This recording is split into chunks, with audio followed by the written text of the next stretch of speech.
The scope of the movement is that presently we have been able to reach all the tribes that we have in our nation. We do it in two ways. One, we do a catalytic. That means we train partners, other churches to do it, and we do commission. That it means we do it directly in communities where we can't find anybody to go there. But every tribe in Sierra Leone, about 22 tribes, have been touched with the gospel. And all the districts is like, we say cities, every city has been touched with the gospel. And now we are going to every village without a Jesus option. And this is more than 4,000 villages that we are trying to reach now.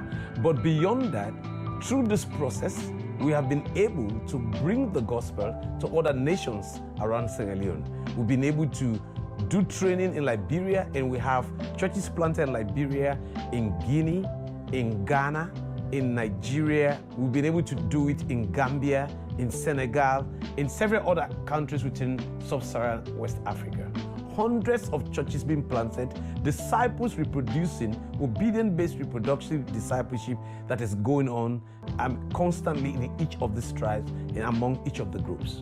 I think one of the things that we also need to understand is that we are talking about obedience-based reproductive discipleship making. So it's not only to be obedient. Obedience really means you obey every word that the Lord has said and you put it into action. It's not only to have a head knowledge, but it's to have a heart knowledge. And that's very important.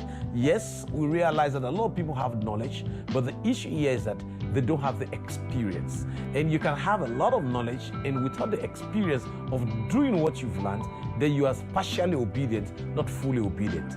And what we have tried to do is to coach our disciples, is to teach them to be obedient and reproduce. Obedience for us means you reproduce what you've had, what you are doing, reproduces in the lives of other people. We see transformation in families, we see transformation in the lives of the leadership, we see transformation in the community, we see a lot of transformation, and today those transformations are having a cascading effect on the nation itself. They have learned to make disciples, but not just converts. They've made disciples who make disciples who make disciples who make disciples. And that ripple effect has literally changed the trajectory of that country.